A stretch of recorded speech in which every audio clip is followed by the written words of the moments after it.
তিনি বলেন শাবানকে শাবান বলে নামকরণ কেন করা হয়েছে তোমরা জানো নি? লিআন্নাহু ইয়ানশাইবু লিরমাদান ফীহি খায়রুন কাসীরুন।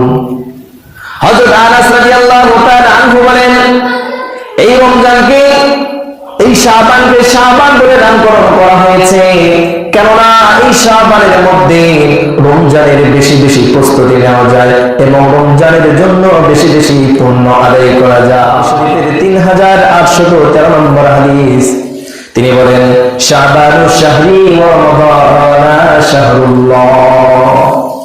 বিশ্বনবী বলেন এই যে তোমরা শাবান মাস দেখছো এই শাবান মাসটা হলো আমার মাস আর তোমাদের সামনে যে শাবান মাসের পর রমজান আসছে এই রমজান মাসটা হলো আল্লাহ তাআলার মাস।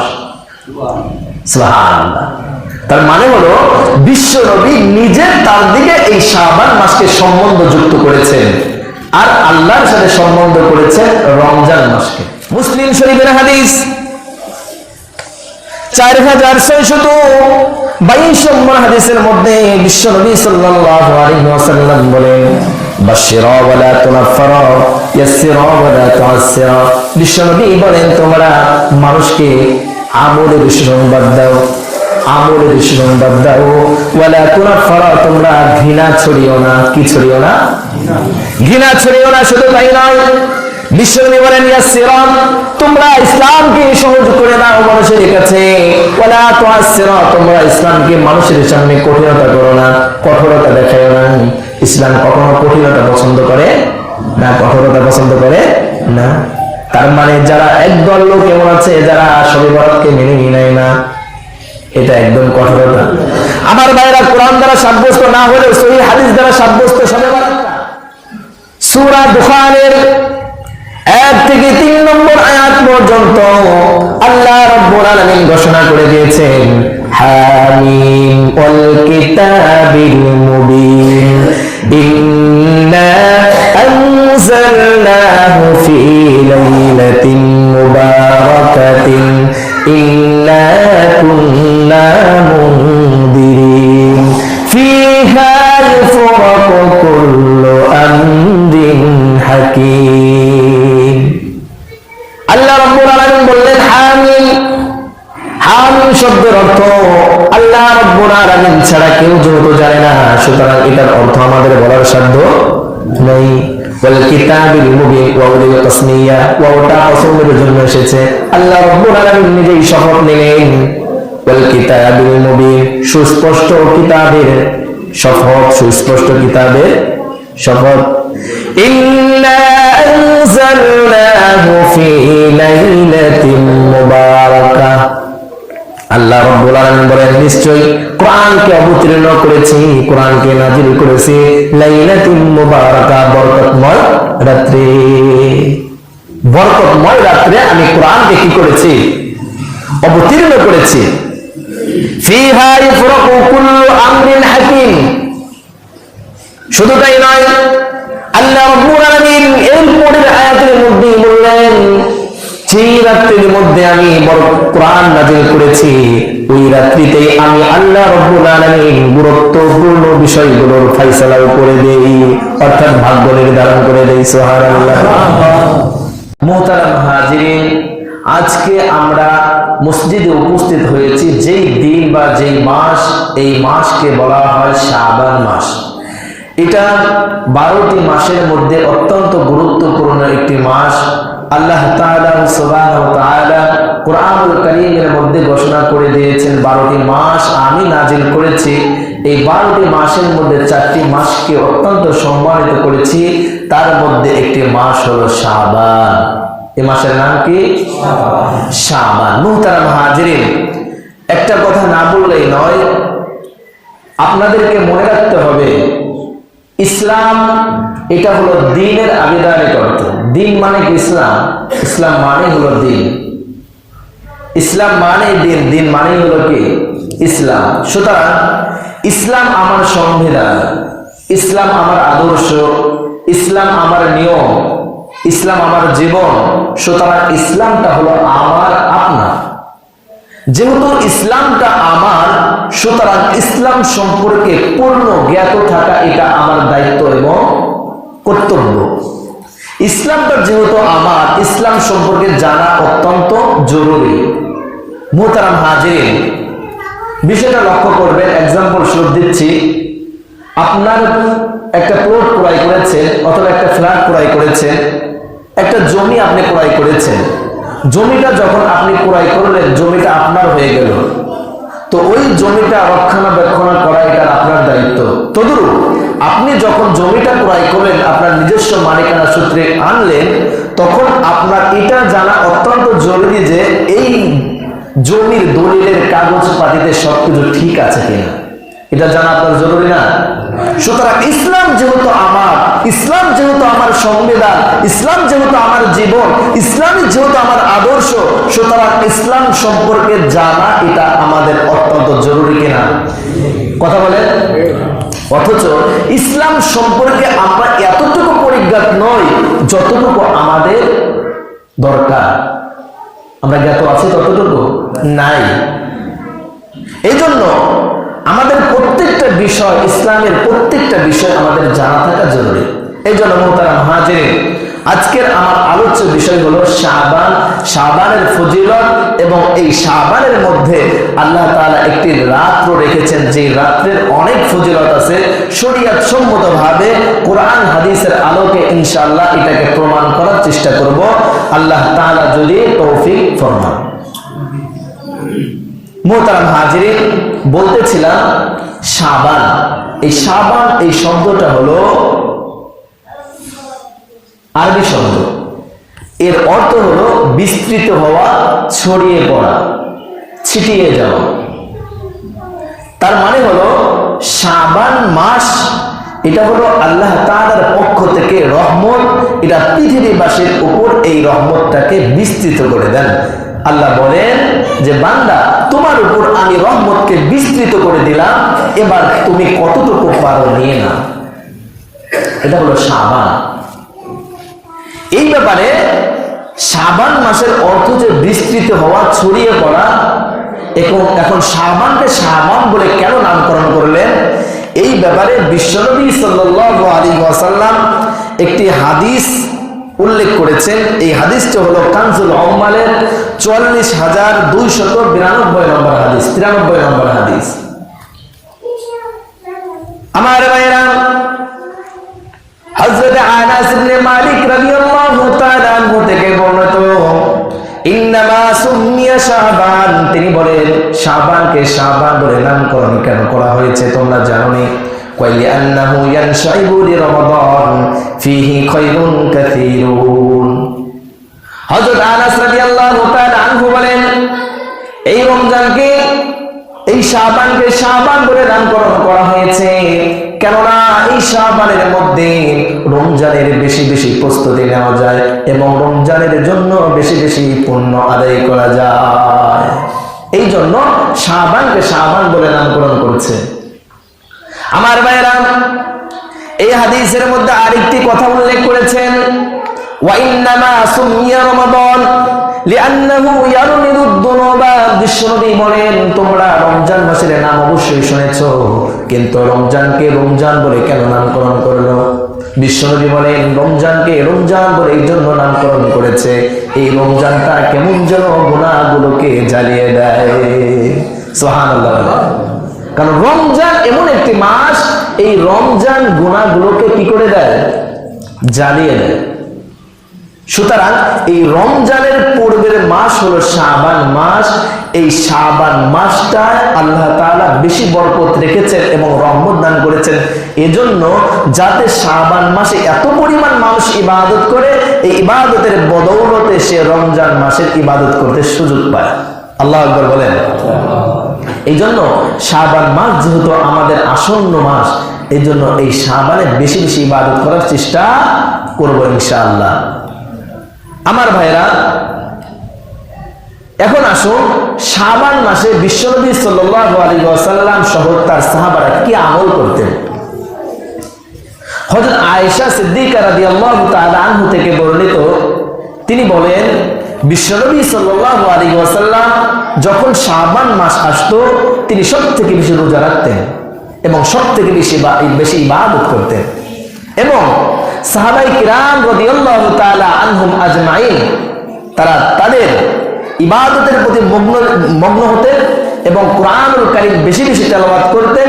সেই সাথে যাদের উপর যাকাত ফরজ হয়েছিল তারা যাকাতটাকে দ্রুত আদায় করে দিতেন। আমার ভাইরা, সাহাবায়ে কিরাম রাদিয়াল্লাহু তাআলা আনহুম আজমাইন তাদের যাকাতগুলোকে রমজান আসার পূর্বেই কেন আদায় করতেন? এই ব্যাপারে তিনি বলেন, যাতে করে গরিব মানুষগুলো যাদেরকে যাকাত আদায় আমরা করি তারা যেন এই যাকাতটি রমজান মাসে বেশি বেশি ইবাদত করার সুযোগ পায়। কারণ এমন দিনমজুর ব্যক্তি আছে যারা টাকার কারণে, টাকা না থাকার কারণে, সম্পদ না থাকার কারণে সারাদিন যখন তারা পরিশ্রম করে, সারাদিন পরিশ্রম করলে তারা রোজা রাখতে তাদের কষ্ট হয়, বিধায় তারা রোজাটাকে ভেঙে ফেলে। এখন আমার আপনার যাদের যাকাত গুলো ফরজ হয়েছে, আমরা যদি ওই সমস্ত গরিব লোকদেরকে খুঁজে খুঁজে যাকাত গুলো দিয়ে দেই, তাহলে ওই মানুষগুলো রমজান মাসে বিশ্রাম নিয়ে আল্লাহর ইবাদতে মগ্ন হয়ে যাবে। এই জন্য সাহাবায়ে কেরাম রাদিয়াল্লাহু তাআলা আনহুম আজমাইন রমজান আসার আগে তাদের যাকাত গুলোকে বিলিয়ে দিতেন। আল্লাহু আকবার। আল্লাহর বিধান শরিয়াত কিভাবে দেখছেন তারা পালন করত। আমাদের দেশে তো মানুষ এমন হয়েছে যাকাত আদায়ই করে না। যাকাত আদায় করে কখন? যখন রমজানের ঈদ আইসা যায় তখন যাকাত আদায় করে, রমজানের ঈদের আগে। তাও আবার যাকাত আদায় করে কি নেতা খাতা যারা আছে না, শাড়ি কিনবো, লুঙ্গি কিনবো, গাট্টি ভরে ভরে, মানুষের প্রয়োজন নাই তাদেরকে লুঙ্গি দিব, প্রয়োজন নাই তার লুঙ্গির প্রয়োজন নাই, লুঙ্গি তো আছে, তার খাবার নাই, টাকা দেন সেটা কাজে লাগাইতে পারবো। আছে না এরকম? অনেক মানুষ তো এরকম আছে, লুঙ্গি তো তার প্রয়োজন নাই, একটা জামা দিবেন, জামার তো প্রয়োজন নাই, একটা কম্বল দিবেন, কম্বলের তো তার প্রয়োজন নাই। তাহলে কেন এটা যাকাত কে দিতে বলছে আপনাকে? এভাবে আপনার যাকাতের টাকাটা আপনি যতটুকু পারেন তাকে সব অর্থ দিয়ে দেন অথবা খাবার দিয়ে দেন, সে খাইতে পারবে। টাকা দিয়ে দেন, সে জিনিস ক্রয় করতে পারবে, খাইতে পারবে, তার প্রয়োজনাদি পূরণ করতে পারবে। এই জন্য ভাইরা আমার, আমাদের যাদের যাকাত ফরজ হয়েছে ইনশাআল্লাহ আমরা রমজানের আগেই দেবার চেষ্টা করব। আমার ভাইরা, বলতেছিলাম শাবান মাস সম্পর্কে। এবার আসুন শাবান মাস সম্পর্কে বিশ্বনবী সাল্লাল্লাহু আলাইহি ওয়াসাল্লাম কে বলেছেন। বিশ্বনবী সাল্লাল্লাহু আলাইহি ওয়াসাল্লাম হযরত ওসমান রাদিয়াল্লাহু তাআলা আনহু থেকে বর্ণিত বাইহাকী শরীফের 3813 নম্বর হাদিস, তিনি বলেন, শাবানু শাহরি ওয়া রমাদানা শাহরুল্লাহ। বিশ্বনবী বলেন, এই যে তোমরা শাবান মাস দেখছো, এই শাবান মাসটা হলো আমার মাস, আর তোমাদের সামনে যে শাবান মাসের পর রমজান আসছে, এই রমজান মাসটা হলো আল্লাহ তাআলার মাস। সুবহানাল্লাহ। তার মানে হলো বিশ্বনবী নিজে তার দিকে এই শাবান মাসকে সম্বন্ধ যুক্ত করেছেন আর আল্লাহর সাথে সম্বন্ধ করেছেন রমজান মাসকে।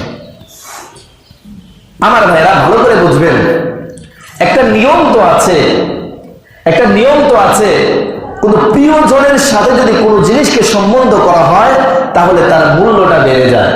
কোন সম্মানী ব্যক্তির সাথে যদি কোনো বিষয়কে সম্বন্ধ করা হয় তাহলে ওই বিষয়ের সম্মানটা মানুষের কাছে কি যায়? বেড়ে যায় না?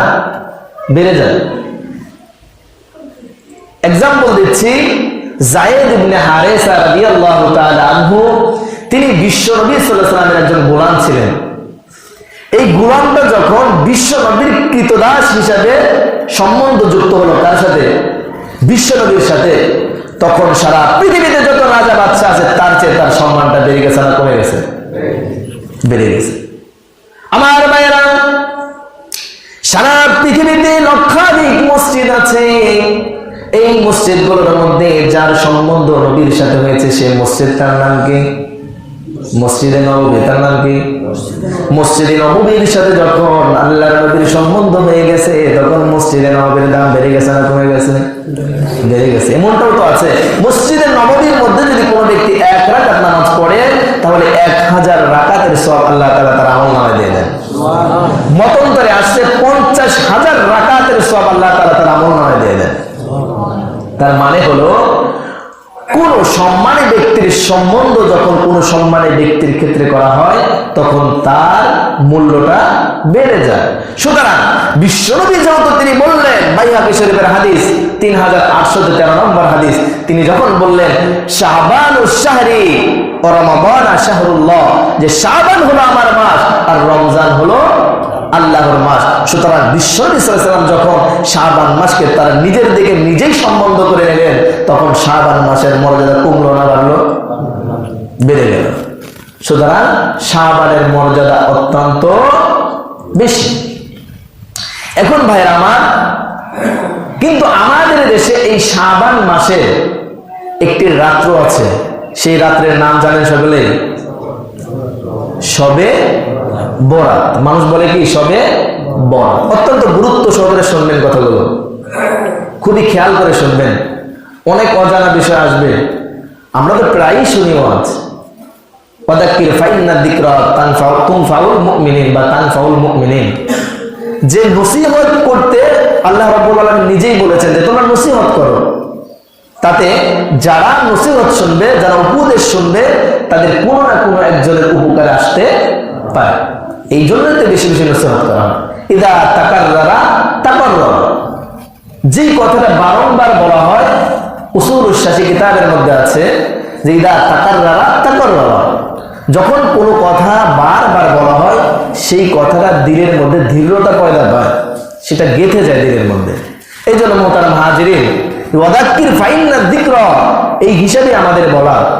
তো আমরা জানি শবে বরাত, শবে বরাত এটা হলো একটা ফার্সি শব্দ।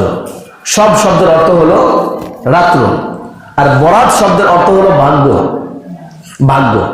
এখন আসুন, এই বরাতটাকে যদি আমরা বারাআত নেই, বারাআত, বারাআত সূরাতুল বারাআত, একটা সূরাতুত তাওবা, এই সূরার আসল নাম হলো সূরা বারাআত। এই বারাআত আর একটা হলো বরাত, দুটার মধ্যে পার্থক্য আছে না?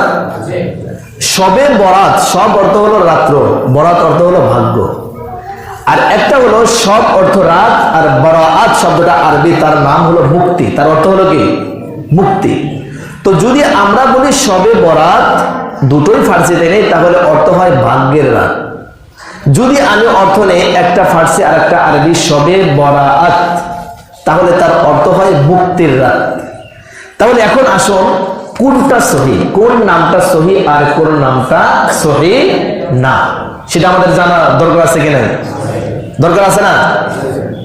আমার ভাইরা, যারা বলেন, বা আমাদের দেশে আবহমান কাল থেকে এই রসুমটা আসছে, আবহমান কাল থেকে আমাদের দেশে, আমাদের কোরআনের মধ্যে সর্বদাই বাজে যখন শাবান মাস আসে, যে সামনে শবে বরাত আসছে, শবে বরাত আসতেছে, শবে বরাত আসতেছে। একটা সময় তো এমন ছিল, যখন ছোট ছিলাম দেখতাম যে এলাকার মধ্যে যখন শাবান মাস আসতো, তারা বলতো কি রুটির মাস।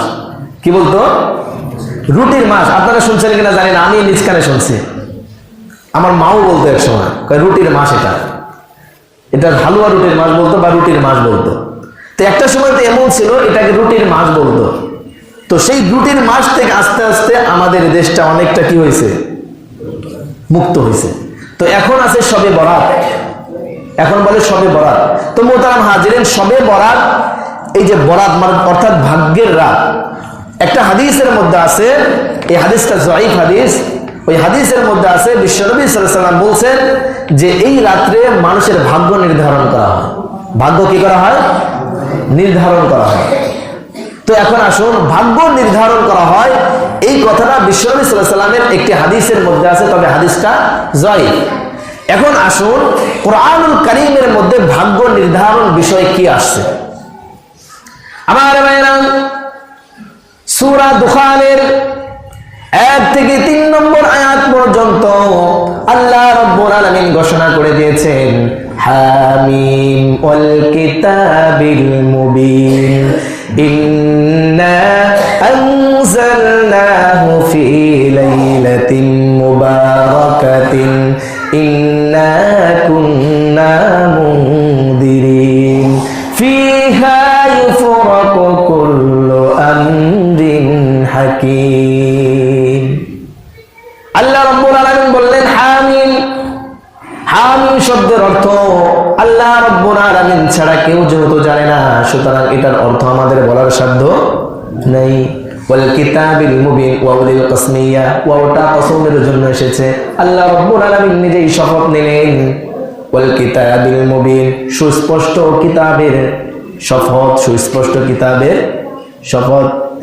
ইন্না আনজালনাহু ফি লাইলাতিন মুবারাকাহ, আল্লাহ রাব্বুল আলামিন বলেন নিশ্চয়ই কোরআনকে অবতীর্ণ করেছি, কোরআনকে নাজিল করেছি লাইলাতিন মুবারাকাহ, বরকতময় রাত্রে। বরকতময় রাত্রে আমি কোরআনকে কি করেছি? অবতীর্ণ করেছি। ফিহা ইফরাকু কুল্লু আমরিন হাকিম, শুধু তাই নয়, আল্লাহ রাব্বুল আলামিন এর পরের আয়াতের মধ্যেই বললেন যেই রাত্রির মধ্যে আমি কোরআন নাজিল করেছি ওই রাত্রিতেই আমি আল্লাহ রাব্বুল আলামিন গুরুত্বপূর্ণ বিষয়গুলোর ফয়সালাও করে দেই, অর্থাৎ ভাগ্য নির্ধারণ করে দেই। সুবহানাল্লাহ।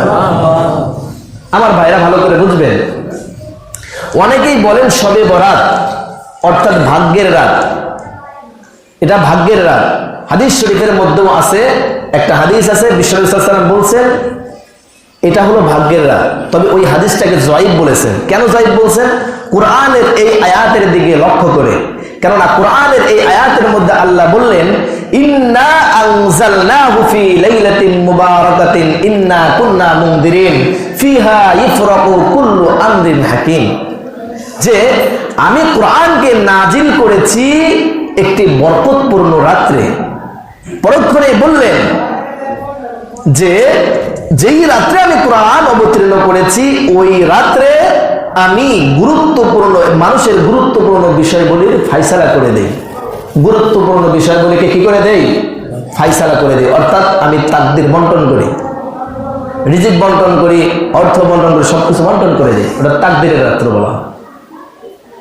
এখন আসুন, এখন এই আয়াতটা কি কুরআনুল কারীম কি শবে বরাতে নাজিল হয়েছে? তাহলে এই আয়াত দ্বারা এটা বুঝলেন না? হাদিসের মধ্যে যেহেতু পাইলাম বিশ্বনবী বললেন যে শবে বরাতের রাত্রের মধ্যে, শবে বরাতে কি করে রিজিক বন্টন হয় বা তকদির নির্ধারণ করা হয়, কিন্তু আয়াতের মধ্যে পাইলাম কি যে ইন্না আনজালনাহু ফি লাইলাতিন মুবারাকাতিন ইন্না কুন্না মুনদিরিন ফিহা ইফরাকু কুল্লু আমরিন হাকিম, যে আমি কোরআন নাজিল করেছি বরকতপূর্ণ রাতে, সেই রাত্রেই গুরুত্বপূর্ণ বিষয়গুলির ফায়সালা করে দিই। ফায়সালা করি তার মানে ভাগ্য নির্ধারণ করি। এখন কুরআনুল কারীম কি শবে বরাতে নাজিল হয়েছে? আপনারা কি বলেন? শবে বরাতে নাজিল হয়েছে? আপনারা কি বলেন? জানেন না আপনারা কবে নাজিল হয়েছে কোরআন? বুঝবেন, এই কথাটা আমি এখানে রাখলাম, আমি এরপর আগালাম। এটা খেয়াল রাখবেন, আমি এই পর্যন্ত এখানে রেখে গেলাম। আমার ভাইয়েরা, আল্লাহ রাব্বুল আলামিন বললেন ইন্না আনজালনাহু ফি লাইলাতিল কদর, আল্লাহ রাব্বুল আলামিন বলেন নিশ্চয়ই আমি কোরআনকে অবতীর্ণ করেছি, সেটা হলো কি রাত ছিল? কথা বলেন, বুঝতেছেন না কথা আমার? আল্লাহ বললেন যে আমি কোরআনকে নাজিল করেছি কোন রাতে? লাইলাতুল কদর। আর ওখানে যেটা পাইলাম সেটা হলো হাদিসের সাথে মিলে যাচ্ছে যে শবে বরাতের রাত্রে যেহেতু বিশ্বনবী বললেন যে ভাগ্য নির্ধারণ করা হয়, আর ওই আয়াতের মধ্যে আমরা পাইলাম আল্লাহ রাব্বুল আলামিন যেই রাতে কোরআন নাজিল করেছেন ওই রাতে ভাগ্য নির্ধারণ করে দেন। তাহলে দুটো আয়াতের মধ্যে আমরা সংঘর্ষ পাইলাম কিনা? হাদিস আর আয়াতের মধ্যে সংঘর্ষ পাইলাম না? ওই আয়াতের সাথে মিলিয়ে ওই আয়াতটা বললাম। এখন ওই হাদিস আর আয়াতের সাথে মিলানোর পর আমি যখন এর সাংঘর্ষিক আরেকটা আয়াত পাচ্ছি, ওই আয়াতটা আপনাদেরকে বললাম। এখন সংঘর্ষ হয়ে যাচ্ছে কিনা? আমার ভাইরা, শুধু তাই নয়, আল্লাহ বললেন শাহরু রমাদানাল্লাযী উনজিলা ফীহিল কুরআন, কোরআন নাজিল করেছেন কোন মাসে? রমজান মাস না? লাইলাতুল কদর কোন মাসে? আর শাবানের শবে বরাত কোন মাসে? শবে বরাত কোন মাসে? শাবান মাসে। তাহলে লাইলাতুল কদর রমজানে আর শবে বরাত হলো শাবানে। তাহলে সংঘর্ষ হয় কিনা? কোরআন নাজিল করলেন রমজানে, আর রমজানে কোন দিনে নাজিল করেছেন সেটা সূরাতুল কদরের মধ্যে আল্লাহ বললেন ইন্না আনজালনাহু ফি লাইলাতিল কদর, কদরের রাতে না, আর কদরটা তো রমজানের মধ্যেই, তাই না? তাহলে আর এই আয়াতের মধ্যে বললেন ইন্না আনজালনাহু লাইলাতিন মুবারাকাতিন ফিহা ইন্না কুন্না মুনদিরিন ফিহা ইফরাকু কুল্লু আমরিন হাকিম, যে আমি কোরআনকে অবতীর্ণ করেছি বরকতপূর্ণ একটি রাতে, ফিহা ইফরাকু কুল্লু আমরিন হাকিম, যেই রাতে গুরুত্বপূর্ণ বিষয়গুলি ফয়সালা করি, মানে তাকদীর নির্ধারণ করি, ভাগ্য নির্ধারণ করি।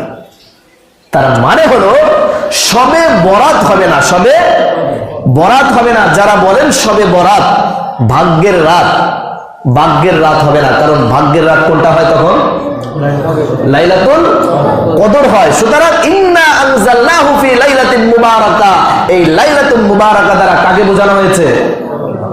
লাইলাতুল কদরকে বোঝানো হয়েছে। কাকে বোঝানো হয়েছে? লাইলাতুল কদরকে। সুতরাং শাবান মাসে যে শবে বরাত আছে এইটা আমরা কোরআন দ্বারা প্রমাণ করতে পারলাম? পারছি? পারি নাই। পারছি কি? পারি নাই। তবে যারা কোরআন দ্বারা শবে বরাত বা শবে বরাত এটাকে প্রমাণ করতে চায় কোরআন দ্বারা, তারা এই আয়াতটা দ্বারাই প্রমাণ করেন। আমার ভাইরা খুব ভালো করে বুঝবেন, সূরা দুখানের 1, 2, 3 এই আয়াত দ্বারা তারা ব্যাখ্যা করেন ইন্না আনজালনাহু ফি লাইলাতিন মুবারাকা, বরকতপূর্ণ রাতে আল্লাহ তাআলা কোরআন নাযিল করেছেন।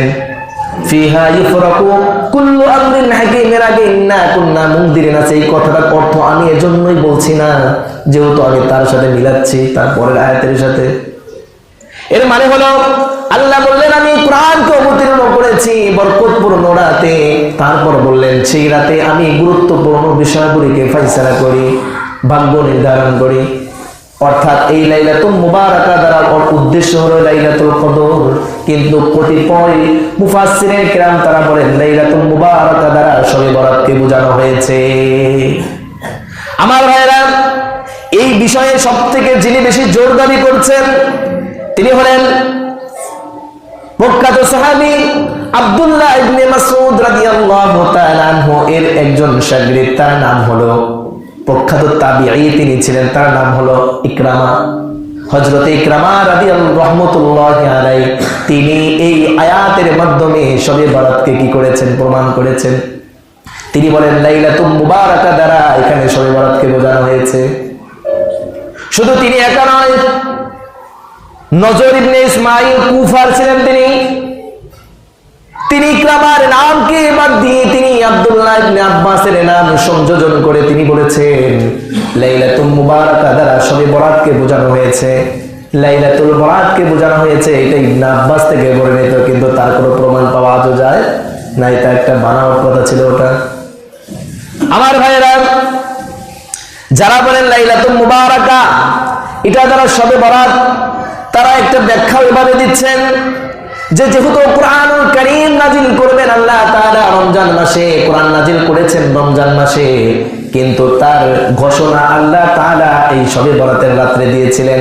এই জন্য আল্লাহর পক্ষ থেকে যখন ঘোষণা এসে যায় সেই ঘোষণাটা কেমন যেন কার্যকর হয়ে যায়। এইভাবে তারা কি দিয়েছেন? ব্যাখ্যা দিয়েছেন। তাহলে আমরা বুঝলাম যে শাবান অর্থাৎ শবে বরাত অর্থাৎ লাইলাতুল বরাত, আর হাদিসের ভাষ্য অনুযায়ী এটাকে বলা হয় নিসফু মিন শাবান, নিসফু মিন শাবান বা লাইলাতুল মিন নিসফি শাবান, লাইলাতুল মিন নিসফি শাবান, এটাকে হাদিসের ভাষ্য অনুযায়ী নাম বলা হয়। তার মানে হলো যে এই শবে বরাত বা লাইলাতুল বরাত বা লাইলাতুল মিন নিসফি শাবান অর্থাৎ শাবানের অর্ধতম রাত্র বা অর্ধ মাস যে রাত্রটা আসে, শাবানের 14তম দিবাগত রাত্র, 15তম দিনের 14তম দিনের দিবাগত যে রাত্রটা আসবে সেই রাত্র, এই রাত্রটা হলো লাইলাতুল মুবারাকা দ্বারা প্রমাণ করা যায় না, এবং এই রাত্রকে পুরো কোরআনের দ্বারা প্রমাণ করা যায় না। তবে এই ইকরামা রহমতুল্লাহ আলাইহি তিনি প্রমাণ করেছেন লাইলাতুল মুবারাকা দ্বারা, যে উনি বলেছেন যে এই শবে বরাতটা বা লাইলাতুল বরাতটা প্রমাণিত হয়েছে এই আয়াত দ্বারা, কিন্তু এটা আসলে যুক্তিযুক্ত নয়। তবে ভাইরা আমার, এটা অবশ্যই বুঝবেন, আমাদের দেশে একদল লোক এমন আছে যারা এই শবে বরাতকে একেবারে মেনেই নেয় না, একেবারে মেনেই নেয় না। তারা বলে শবে বরাত বলতে কিছু নাই, লাইলাতুল বরাত বলতে কিছু নাই, লাইলাতুল নিসফে শাবান বলতে কিছু নাই। তারা এটাকে কোনো ফজিলতের বিষয় বলেই মনে করে না। আমার ভাইয়েরা, মুসলিম শরীফের হাদিস 4622 নম্বর হাদিসের মধ্যে বিশ্বনবী সাল্লাল্লাহু আলাইহি ওয়াসাল্লাম বলেন, বাশশিরা ওয়া লা তুনাফফিরা ইয়াসসিরা ওয়া লা তুআসসিরা। বিশ্বনবী বলেন, তোমরা মানুষকে আমলের সুসংবাদ দাও, আমলের সুসংবাদ দাও, ওয়া লা তুনাফফিরা, তোমরা ঘৃণা ছড়িও না। কি ছড়িও না? ঘৃণা ছড়িও না। শুধু তাই নয়, বিশ্বনবী বলেন, ইয়াসসিরা, তোমরা ইসলামকে সহজ করে দাও মানুষের কাছে, ওয়ালা তুআসসিরা, তোমরা ইসলামকে মানুষের সামনে কঠিনতা করো না, কঠোরতা দেখায়ো না। ইসলাম কখনো কঠিনতা পছন্দ করে না, কঠোরতা পছন্দ করে না। তার মানে যারা একদল লোক এমন আছে যারা শবে বরাতকে মেনে নেয় না, এটা একদম কঠোরতা। আমার ভাইরা, কোরআন দ্বারা সাব্যস্ত না হলেও সহিহ হাদিস দ্বারা সাব্যস্ত শবে বরাতটা, শবে বরাত, সেটা হলো কি? শবে বরাত। তার মানে বরাত না, শবে বরাত, অর্থাৎ ভাগ্যের রাত্র না। তখন প্রমাণ হয়ে যায় এটা হলো মুক্তির রাত্র। কি প্রমাণিত হয়ে যায়? শবে বরাত প্রমাণিত হয় না, শবে বরাত প্রমাণিত হয়। ভাগ্যের রাত্র প্রমাণিত হয় না, মুক্তির রাত্র প্রমাণিত হয়ে যায়। আল্লাহু আকবার বলেন। আমার ভাইরা, অসংখ্য সহিহ হাদিস আছে, অসংখ্য শবে বরাত প্রমাণ নিয়ে হাদিস আছে। অধিকাংশকে জয়ীফ বলে সাব্যস্ত করলেও একটি হাদিস এমন পাওয়া যায় যে হাদিসটা একদম সহিহ। সেই হাদিসের মধ্যেও প্রমাণ আছে যে শবে বরাত এটা হাদিস দ্বারা প্রমাণিত। অবশ্যই বলবো ইনশাআল্লাহ। আমার ভাইরা, তো আমাদের দেশে একদল এমন আছে যারা ইসলামকে এত কঠোরতা করে, ইসলামকে এত কঠিন করে ফেলেছে, প্রত্যেকটা বিষয়ে তাদের নাক গলায়, প্রত্যেকটা বিষয়ে নাক গলায়। তারা কয় যে শবে বরাত বলতে কোনো জিনিস নাই, লাইলাতুল বরাত বলতে কিছু নাই, ওই রাত্রে কোনো ফজিলত নাই, এরকম এরকম বিষয় বলে। সুতরাং তাদের সামনে যদি আমরা লাইলাতুল বরাতের কোনো ফজিলত বর্ণনা না করি, তারা বলে এটা বেদা। আসলে শবে বরাত নাই এটাও ঠিক না, শবে বরাত আছে এটা ঠিক, তবে শবে বরাত নিয়ে বেশি মাতামাতি করা ঠিক না। আমাদের দেশে এমন তো আছে অনেক মসজিদ গুলোতে আজকে মানে কি আগামী কয় তারিখে? 26 তারিখ না, 26 তারিখে তো শবে বরাত, তার মানে 25 তারিখ দিবাগত রাত্রে দেখবেন অনেক মসজিদ গুলোকে আলোকসজ্জাতে ভরপুর করে দিবে। আগামী সোমবার না শবে বরাত, রবিবার থেকে দেখবেন মসজিদ গুলোকে লাইটিং করবে, আতশবাজি, পটকা বাজে, যত ধরনের রুটি হালুয়া আছে সবগুলো। শবে বরাত এটা হাদিস দ্বারা প্রমাণিত এবং এটা সহিহ, বিশুদ্ধ। আমার ভাইরা, তার মানে হলো শবে বরাত শব্দের অর্থ হলো মুক্তির রাত্র, নাজাতের রাত্র। আমার ভাইরা, শবে বরাত এটা যে সহিহ এবং এটা যে বিশুদ্ধ, সহিহ হাদিস দ্বারা প্রমাণ করেন। সহিহ ইবনে হিব্বানের হাদিস 5665 নম্বর হাদিস। বিশ্বনবী সাল্লাল্লাহু আলাইহি ওয়াসাল্লাম বলেন, ইন্নাল্লাহা লা ইয়াত্তালিউ ফি লাইলাতিন নিসফি মিন শাবান ফায়াগফিরু লিজামিই খালকিহি ইল্লা লিমুশরিকিন আও মুশাহিরিন। বিশ্বনবী সাল্লাল্লাহু আলাইহি ওয়াসাল্লাম বলেন, যখন লাইলাতুন নিসফি মিন শাবান, যখন শাবান মাসের 14তম দিবাগত রাত্র এসে যায়, আল্লাহ রাব্বুল আলামিন দুনিয়ার প্রথম আসমানে এসে যায়। আল্লাহ রাব্বুল আলামিন প্রথম আসমানে এসে সমস্ত মাখলুককে ডেকে ডেকে বলেন, হে আমার বান্দারা, তোমরা আমার কাছে সাহায্য চাও, আমি সাহায্য দেব, আমার কাছে ক্ষমা চাও, আমি ক্ষমা করে দেব। এখানে বলেন ফায়াগফিরু লিজামিই খালকিহি, আল্লাহ রাব্বুল আলামিন সমস্ত মাখলুককে maaf করে দেন।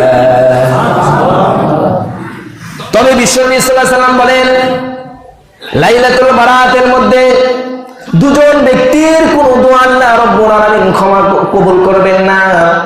এক নম্বর হলো ইল্লা লিল মুশরিকিন, যারা আল্লাহ রাব্বুল আলামিনের সাথে শিরক করেছে, আল্লাহ রাব্বুল আলামিনের সাথে অংশীদার সাব্যস্ত করেছে, তাদের দোয়া কবুল হবে না। আপনারা তো জানেন ইন্নাল্লাহা লা ইয়াগফিরু আন ইউশরাকা বিহি ওয়া ইয়াগফিরু মা দুনা যালিকা লিমান ইয়াশা ওয়া মান ইউশরিক বিল্লাহ। আল্লাহ রাব্বুল আলামিন বলেন, দুনিয়াতে যত গুনাহের কাজ আছে সমস্ত গুনাহ করে তুমি ভরপুর করে ফেলো, কিন্তু আমি আল্লাহ রাব্বুল আলামিনের সাথে যদি শিরক না করো, তাহলে ইয়া আইয়ুহাল্লাযীনা আমানু তুবু ইলাল্লাহি তাওবাতান নাসুহা, তুমি তওবা করে নাও, নিশ্চয়ই আমি আল্লাহ রাব্বুল আলামিন ক্ষমা করে দেব। আল্লাহ বলেন ইন্নাল্লাহা লা ইয়াগফিরু আন ইউশরাকা বিহি ওয়া ইয়াগফিরু মা দুনা যালিকা লিমান ইয়াশা ওয়া মান ইউশরিক বিল্লাহ ফাকাদ হারামাল্লাহু আলাইহিমুল জান্নাহ। কিন্তু যেই ব্যক্তি আমি আল্লাহ রাব্বুল আলামিনের সাথে অন্য কাউকে অংশীদার বানাবে, আমি আল্লাহ রাব্বুল আলামিন তার জন্য জান্নাতকে চিরতরে হারাম করে দেই। নাউজুবিল্লাহ বলবেন না? আমার ভাইরা, শুধু তাই নয়, আপনারা অনেক গুনাহ করেছেন। সামনেই যেহেতু এমন একটা রাত্র আসতেছে, প্রত্যেক দিনই তো এমন একটি রাত্র, প্রত্যেক রাত্রে আল্লাহ রাব্বুল আলামিন, মুসলিম শরীফের হাদিসের মধ্যে আছে, হাল মিন মুস্তাগফিরিন ফাগফির লাহু, আল্লাহ রাব্বুল আলামিন প্রত্যেক রাত্রে এক তৃতীয় অংশের মধ্যে 2/3 যখন চলে যায়, রাত্রির শেষ ভাগ এসে যায়, আল্লাহ রাব্বুল আলামিন দুনিয়ার প্রথম আসমানে এসে বলেন, কে আছো আমার কাছে ক্ষমা চাও, আমি আল্লাহ মাফ করে দেব। এটা প্রত্যেক দিন আল্লাহ রাব্বুল আলামিন বলেন, শুধু লাইলাতুল বারাতের মধ্যেই বলেন না, প্রত্যেক রাত্রি আল্লাহ কি করেন বলেন। সুতরাং আল্লাহ বলেন, কুল ইয়া ইবাদিয়াল্লাযীনা আসরাফু আলা আনফুসিহিম লা তাকনাতু মির রাহমাতিল্লাহ, হে নবী আপনি বলে দেন, আমার বান্দা যারা তারা নিজের উপর জুলুম করেছে, গুনাহ করতে করতে একদম নিজের উপর জুলুম করেছে, চরম পর্যায়ের জুলুম করেছে, লা তাকনাতু মির রাহমাতিল্লাহ, ওই ব্যক্তি জুলুম করা সত্ত্বেও আমার রহমত থেকে যেন তিনি নৈরাশ না হয়। দেখছেন আল্লাহ কত দয়াবান। দুনিয়ার কারো কাছে আপনি একটাবার ভুল করেন না, আপনাকে মাফ করে দিব, দ্বিতীয়বার ভুল করেন আপনাকে লাথি দেব, তৃতীয়বার ভুল করেন আপনাকে গ্রাম ছাড়া করে দেব, চতুর্থবার আপনি ভুল করেন আপনাকে 14 শিখের ভিতরে ভরে দিব, আবার ভুল করেন আপনাকে ফাঁসির কাজটা ঝুলাই দেব। কথা বলে ঠিক কিনা? এই জন্য ভাইরা আমার, আল্লাহ এমন রহমান, এমন রহিম, তার ভিতরে গফফার তাওয়াব, সমস্ত প্রকার দয়ার সিফত তার মধ্যে আছেন। এই জন্যই তিনি বলেন, লা তাকনাতু মির রাহমাতিল্লাহ, বান্দা তুমি যত গুনাহ করেছো, তুমি গুনার দিকে তাকাইও না, আমার রহমতের দিকে তাকাও। তুমি আমার রহমতের দিকে তাকাইলে দেখবা তুমি নৈরাশ হইবা না। তুবু ইলাল্লাহি জামিআ, তিনি সমস্ত মানুষকে মাফ করে দেন। এই জন্য ভাইরা আমার, জীবনে অনেক গুনাহ করেছি, এমন কোন গুনাহ নাই আমরা করি নাই। তো এই গুনার জন্য একটা বার খাস তওবা করে নেন, একবার আল্লাহর কাছে মাফ চান। আল্লাহ, জীবনে অনেক গুনাহ করেছি মাবুদ, কয়দিন না বাঁচবো? আমাদের মতো অনেক ভাই তো মারা যাচ্ছে, আমাদের থেকে ছোট মানুষও তো মারা গেছে, আমার ছেলেও তো মারা গেছে, আমার বাবাও তো মারা গেছে, আমার দাদাও তো নাই, আমার দাদিও তো নাই, আমার প্রিয় রাসূলও তো নাই। আল্লাহ, আমিও থাকবো না, তাহলে কেন এত দুনিয়ার লোক, দুনিয়ার মন কেন এত? তওবা করে নেন না, একটাবার তওবা করে দেখেন, তারপর দিন থেকে আপনার জীবনটা পরিবর্তন হয়ে যাবে। একটা বার আপনি আল্লাহকে ডাক দেন, খাস দিলে ডাক দেন, আল্লাহ, গভীর রাত্রে উঠে একবার আল্লাহকে আল্লাহ বলে ডাক দেয়া, আল্লাহকে একবার বলেন, আল্লাহ, জীবনে অনেক গুনাহ করেছি, আল্লাহ তুমি আমাকে মাফ করে দাও। আল্লাহ দেখবেন আপনাকে মাফ করে দিবে। ঘটনা তো জানেন, একটা ব্যক্তি হিন্দু ছিলেন, সব সময় সনাম বলে ডাকতো, কোনদিন তাকে সাড়া দিত না। সনাম বলে ডাকতো, কোনদিন তাকে সাড়া দিত না। একবার ভুলে তার মুখ থেকে বেরিয়ে গেছে ইয়া সমাদ। আল্লাহ রাব্বুল আলামিন উপর থেকে তার জবাবটা দিয়ে দিচ্ছেন, বান্দা আমি হাজির। সুবহানাল্লাহ বলবেন না? সুতরাং আল্লাহকে ডাকেন, দুনিয়ার কারো প্রতি অত মহব্বত দেখানোর দরকার নাই, আল্লাহর মহব্বত ভিতরে পয়দা করেন। আল্লাহ আপনার দুনিয়ার সমস্ত মাখলুককে আপনার প্রতি রাজি করে দেবে। টাকা পয়সার অভাব, আল্লাহকে রাজি করে ফেলান, টাকার অভাব থাকবো না। বিপদে পড়ছেন, আল্লাহকে ডাক দেন, বিপদ উদ্ধার হয়ে যাবে। এই জন্য ভাইরা আমার, আল্লাহকে সব থেকে বেশি বেশি ডাকার দরকার, আল্লাহকে সব থেকে বেশি বেশি ডাকার দরকার। তো বলতেছিলাম যে বিশ্বনবী সাল্লাল্লাহু আলাইহি ওয়াসাল্লাম যে শাবান মাসে বললেন যে এই শাবান মাসে আল্লাহ তাআলা সমস্ত মানুষকে কি করে দেন, মাফ করে দেন।